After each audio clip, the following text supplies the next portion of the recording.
están haciendo respecto de las catástrofes electorales que han tenido durante el último año.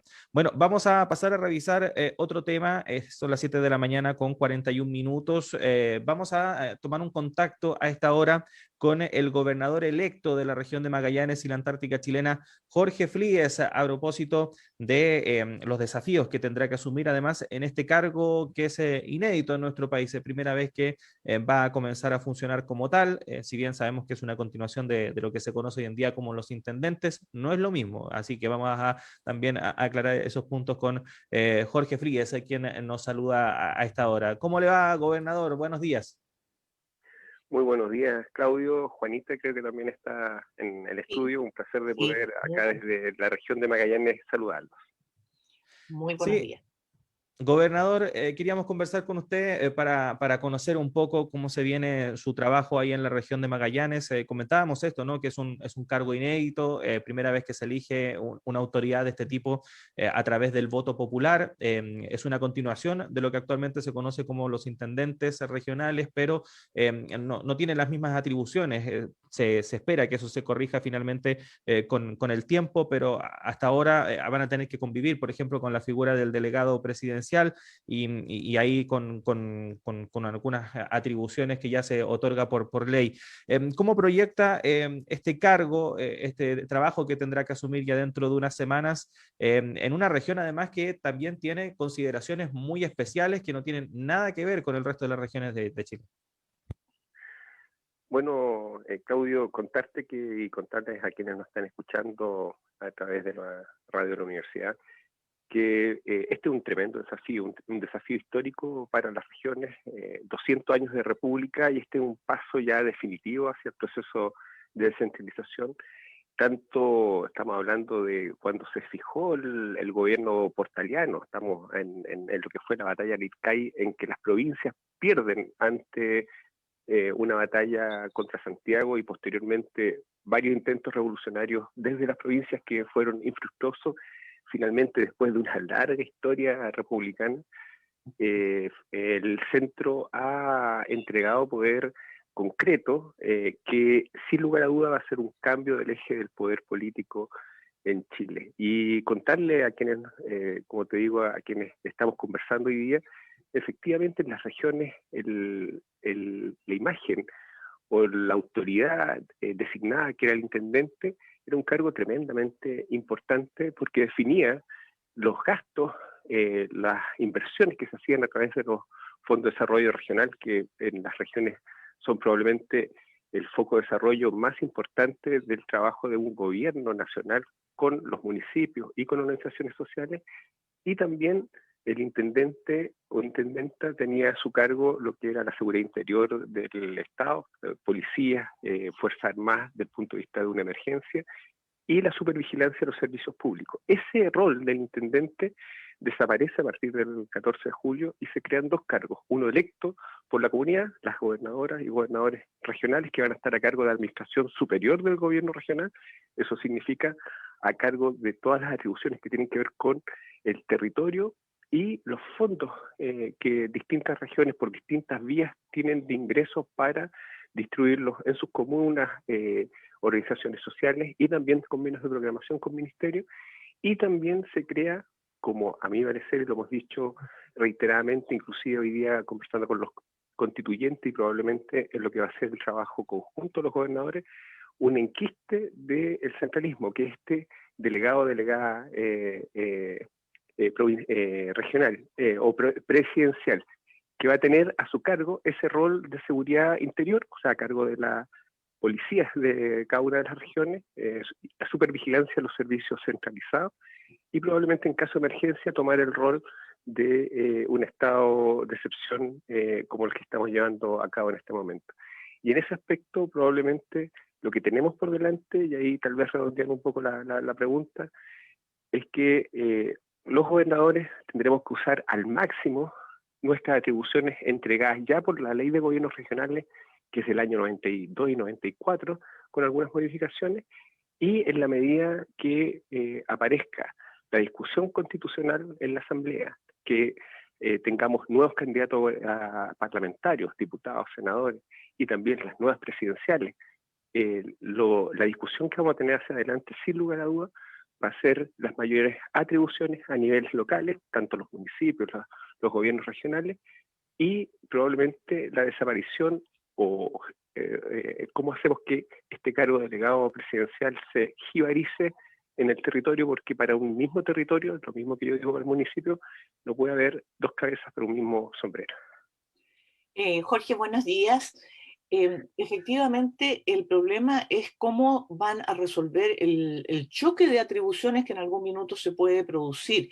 Entiendo que, por ejemplo, todo lo que son las Ceremi van a ser de resorte de tanto de su elección como de su conducción del delegado presidencial y no del gobernador.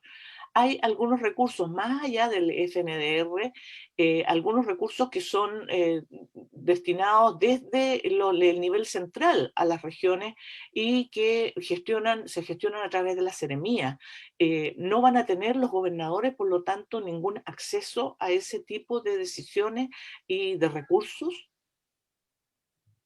Bueno, efectivamente aquí va a haber un tiempo de convivencia que probablemente van a ser los últimos meses de este gobierno. Fíjese que a los gobernadores que hemos asumido por respaldo popular y gobernadoras en todo el país, primero ustedes saben que se corrieron las elecciones, así que no tenemos un gobierno 4 años, tenemos un gobierno 3 años, 6 meses. O sea, todo este primer periodo que podría haber sido de una instalación, de un trabajo, de un proceso más paulatino, va a ser muy rápido porque el tiempo que tenemos de ejercicio es menor. Segundo, nos toca convivir con un gobierno saliente en las condiciones que ustedes conocen, que tiene una derrota electoral gigantesca, un gobierno que va de salida, y también consejos regionales que también son electos por la comunidad, que van a ser reelectos o van a haber elecciones ahora en noviembre. Entonces, hay un proceso de instalación con gobiernos tanto regionales en sus poderes como nacionales, el gobierno central saliente y gobiernos entrantes. Eso ya es un proceso complejo en sí mismo, pero tal como dices tú, hay más que topes de atribuciones, yo creo que va a haber una voluntad, y así espero, por lo menos en lo que ha manifestado en su visita al gobierno a través del Ministerio del Interior acá en la región. Nosotros, ustedes saben, en el caso mío fui electo en primera vuelta y tuvimos la visita de don Pablo Galilea del Ministerio del Interior, en que mostraron la voluntad amplia de en este tiempo poder cooperar estrechamente con las nuevas autoridades para el proceso de instalación y también esperar limar las asperezas donde haya tope de funciones. Yo espero que acá va a tener que haber una voluntad republicana de quienes estemos asumiendo y quienes estén dejando sus cargos, en este caso los intendentes, muchos de ellos van a pasar a ser delegados presidenciales y hay gestos que son interesantes. Hace poquito, la semana pasada, salió la indicación de protocolos regionales y una discusión que se había dado en la sombra. ¿Quién era la máxima autoridad en las regiones? Y el gobierno claramente se dio en que la máxima autoridad de la región son los nuevos gobernadores electos. Y eso ya marca un hito desde el punto de vista relacional. Y un detalle que no es menor, Juanita, es que ante una divergencia de una autoridad que es electa por las más altas votaciones en las regiones y un delegado o delegada presidencial que es puesta a dedo, lo más probable es que sean batallas relativamente subsanadas, porque cuando está validada una autoridad o legitimada por voto popular, es cosa que el gobernador regional llame al presidente o a la presidenta o al ministro de Interior y probablemente se lleguen a acuerdos rápidamente. Gobernador, bueno, Magallanes tiene condiciones muy especiales que la hacen distinta a cualquier otra región del país y por lo mismo también se ve enfrentada a problemas que no necesariamente ocurren en otros lugares, como por ejemplo lo que ocurrió en 2011, a principios de la década pasada, con esa movilización ciudadana, que también fue una de las primeras grandes movilizaciones ciudadanas que se dieron en nuestro país, por lo menos de la década pasada, que fue la movilización por por el gas, que fue todo un movimiento ciudadano que llevó precisamente a las autoridades centrales a adoptar medidas respecto del acceso a ese combustible, pero sabemos que también hay problemas con otros insumos, otros recursos que quizás son de fácil acceso, entre comillas, en regiones como por ejemplo la metropolitana u otras, pero que en Magallanes se encarecen. Ya vemos los precios de los combustibles como están disparados ahí en la región durante el último tiempo. ¿Cómo ve esa situación y qué se puede hacer también para que finalmente Magallanes no se vea especialmente afectado por ese tipo de problemas en comparación con otras zonas del país? Bueno, lo dices tú muy bien. Nosotros hemos insistido por años. Ustedes fíjense el centralismo que tiene el pensamiento en Chile, que en esta elección, esta segunda vuelta eleccionaria de gobernadores, toda la discusión periodística se centró en lo que pasaba en Santiago, siendo que el impacto más grande que tiene el cargo es en las regiones, más que en Santiago, donde están concentradas todas las otras autoridades nacionales. Y eso se repite permanentemente en temas tan cotidianos como ustedes recordarán cuando se hacía la Vuelta Ciclística a Chile. Decían esta Vuelta Ciclística de Chile de Santiago a Puerto Montt. Entonces, generalmente, el norte de Chile y el extremo sur de Chile queda afuera de este pensamiento mágico de un país unitario. Y lo que hemos insistido permanentemente en esta zona extrema que es Magallanes, es que entendemos que somos un país unitario, pero para mantener esa unidad es claramente importante y fundamental reconocer las diferencias.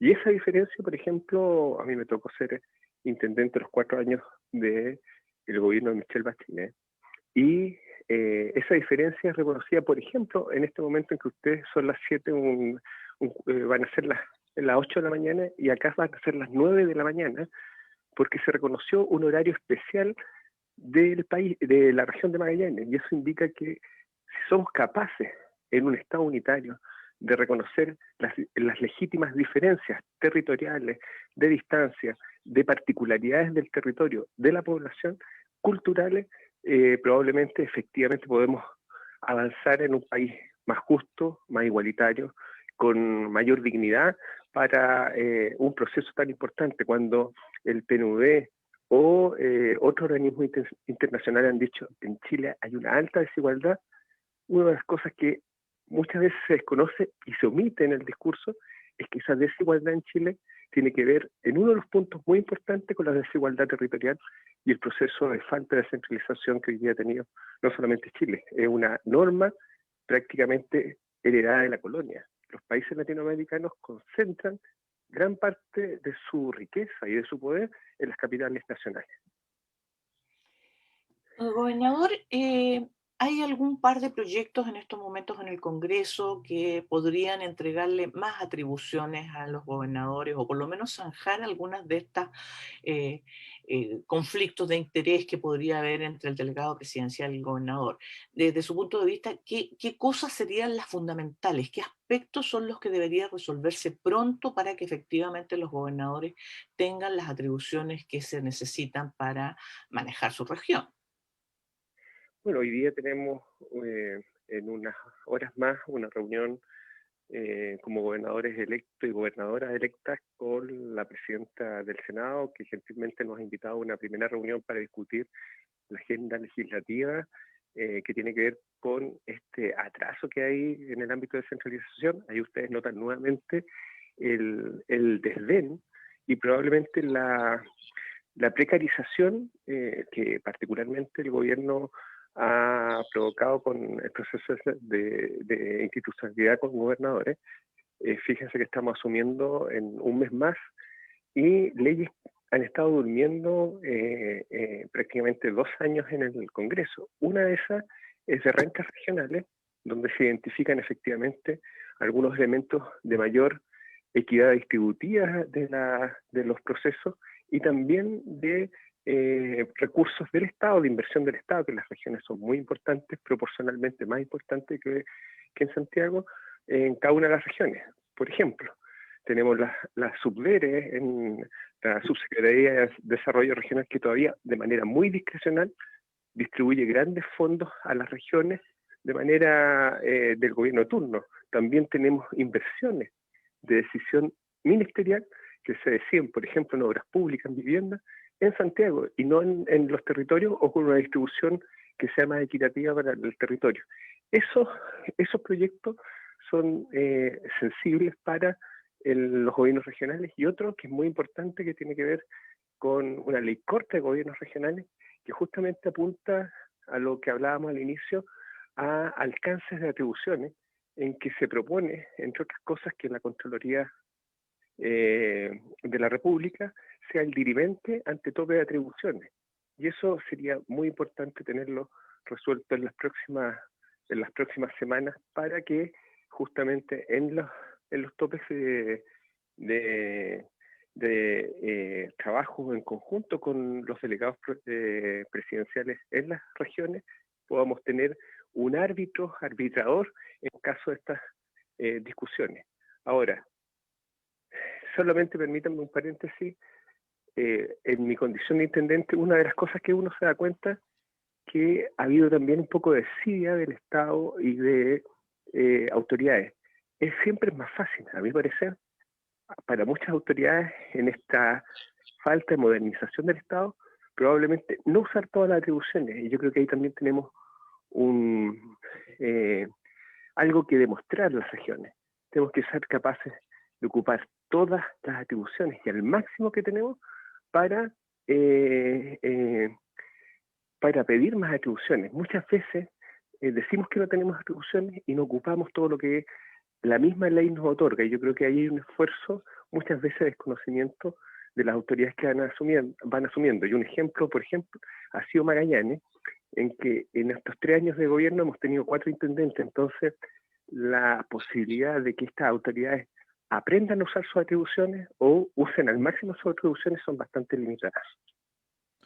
Estamos conversando con el gobernador electo de la región de Magallanes y la Antártica chilena, Jorge Pelíez, a propósito de este nuevo cargo del gobernador regional, pero también respecto de algunos temas que va a tener que afrontar en su nuevo cargo ahí en esa zona del país. Gobernador, otro tema que durante los últimos años ha generado mucha preocupación en la comunidad de Magallanes es la instalación de empresas salmoneras, de la industria salmonera, que si bien ha generado desarrollo económico en algunas zonas, también ha causado grandes y graves perjuicios en materia ambiental. Hubo una visita hace un par de años incluso de los reyes de Noruega ahí en la zona de Magallanes, que fue bastante polémica, levantó algunas movilizaciones también en la zona en contra de esa visita. Hay preocupación respecto de los efectos que pueda tener, por ejemplo, en las reservas nacionales de la zona. ¿Cómo ve usted también ese tema? Bueno, un tema complejo por lo que ha significado la salmonicultura en Chile. Empresas que muchas veces han avanzado hacia un discurso de cuidado de las medidas ambientales que se han comprometido. Uno ha visto que reiteradamente, en especial en lo que es la región de los lagos y Aysén, hemos tenido, y también acá en Magallanes, pero con mucha fuerza en esas 2 regiones que están con mayor nivel de cultivo, grandes desastres. Y finalmente, quienes asumen esos desastres o las externalidades que uno llama negativas son los territorios, con desempleo masivo y con daño ambiental severo. Y lamentablemente, a pesar de los discursos, las buenas intenciones, uno ve reiteradamente en muchas de estas instalaciones malas prácticas. Me tocó, en mi condición de intendente, hablar reiteradamente con la salmonicultura, con compromisos que algunas empresas cumplían, pero era muy llamativo que, a pesar de eso, empresas que inclusive tenían certificados internacionales y mostraban informes de pleno cumplimiento, finalmente se fiscalizaban en forma dirigida, y eso, inclusive esos informes eran adulterados. Y en ese aspecto, yo creo, y lo hemos dicho públicamente, Magallanes va a hacer el mayor de los esfuerzos para su desarrollo, y así lo hicimos en el gobierno anterior. La región creció 10% anual. En este momento, obviamente, ha estado muy contraída, pero ese crecimiento tiene que ir de la mano con respeto a la institucionalidad ambiental, con respeto a la sociedad donde se instalan estas nuevas empresas o las empresas productivas que ya están instaladas en la región, y también con un compromiso social que es clave, es elemental cuando tú te relacionas con un territorio. Y en ese aspecto la región de Magallanes, una de las tareas iniciales gigantes que tiene en los primeros meses en este gobierno regional y en todo el país va a ser planificar su estrategia de desarrollo regional, donde aparte de los elementos, la matriz productiva que habitualmente tiene cada región, tenemos que ver qué es la región que queremos hacia adelante. Y Magallanes hace muchos años ha apostado por la conservación, el turismo, por áreas protegidas, por una red de parques nacionales, no solamente terrestres, sino que marinos, y en ese contexto tenemos que ver qué y hasta dónde queremos un desarrollo de salmonicultura en la región de Magallanes.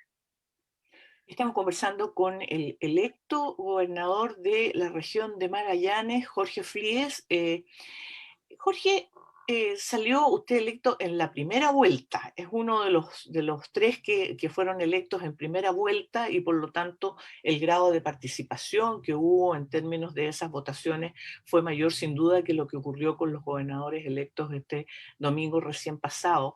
Hubo una muy baja participación el domingo recién pasado, entonces nos encontramos con personas que si bien es cierto fueron elegidas en un proceso democrático, también fueron elegidas con un grado de representación en términos de votación relativamente bajo. ¿Cómo se va a enfrentar o se podría enfrentar ese fenómeno tomando en cuenta que hay un 80% casi de la población que simplemente no se pronunció? ¿A qué se debió además ese poco interés, según usted? Bueno, a ustedes les ha tocado cubrir, este ha sido un año, podríamos decir desde noviembre del año pasado, un periodo eleccionario reiterado, insistente y con llamado a la comunidad a votar en forma periódica. Eso ya produce en sí mismo un cansancio. Segundo, hay una cultura de responsabilidad civil que está bastante disminuida, probablemente con elementos como lo que ha sido la educación integral que el país necesita, y también una lógica de relación entre lo que ve el ciudadano y lo que efectivamente impacta la política en su vida.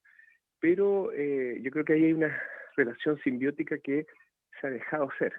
En un país que la economía o el tener es lo que define el futuro de cada persona y familia y sociedad, probablemente hay que pasar una sociedad que vamos a tener que construir entre todos. Por eso estamos discutiendo una nueva constitución a la valorización del ser, del cómo somos socialmente, y ahí hay una discusión gigantesca.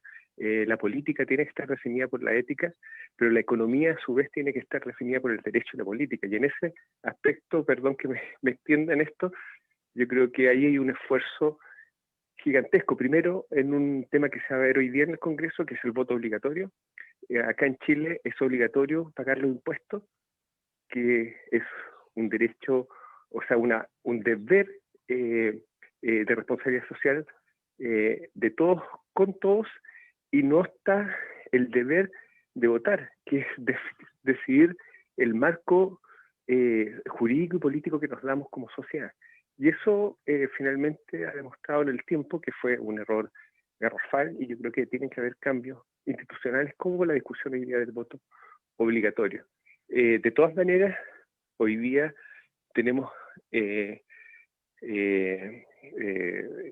autoridades electas en todo el país en esta segunda vuelta con el 20% de la votación. Hoy día los intendentes son delegados por una persona que es el presidente de la República, y los que tuvimos la oportunidad de ser electos en primera vuelta con una participación cercana al 50%.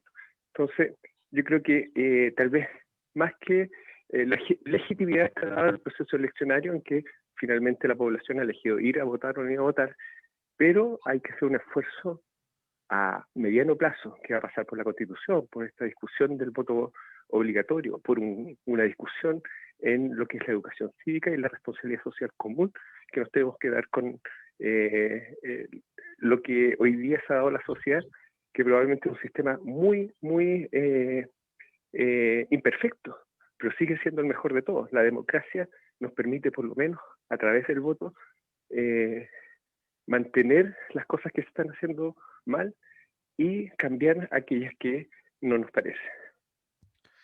Gobernador Jorge Fríguez, agradecerle estos minutos que ha tenido para conversar con nosotros. Que esté muy bien. Bueno, muchas gracias y nuevamente en mi condición de médico, hasta el día de hoy, en unas semanas más ya asumo la gobernación, llamar a la comunidad, muy contento con la propuesta que ha hecho el Colegio Médico, y llamar a la comunidad que hay que hacer el último esfuerzo, la última milla, con la vacunación, aquellos que no se han vacunado, aquellos grupos que se van a vacunar, y manteniendo los resguardos que ya todos sabemos: mascarilla, distanciamiento, lavado de manos y ventilación de espacios cerrados, por el bien de esto, para que cada uno de los territorios, municipios, regiones y el país podamos, ojalá, volvernos a abrazar. Así que muchas gracias por el contacto y a su disposición. Gracias, gobernador. Buenos días. Juanita, nos tenemos que despedir rápidamente.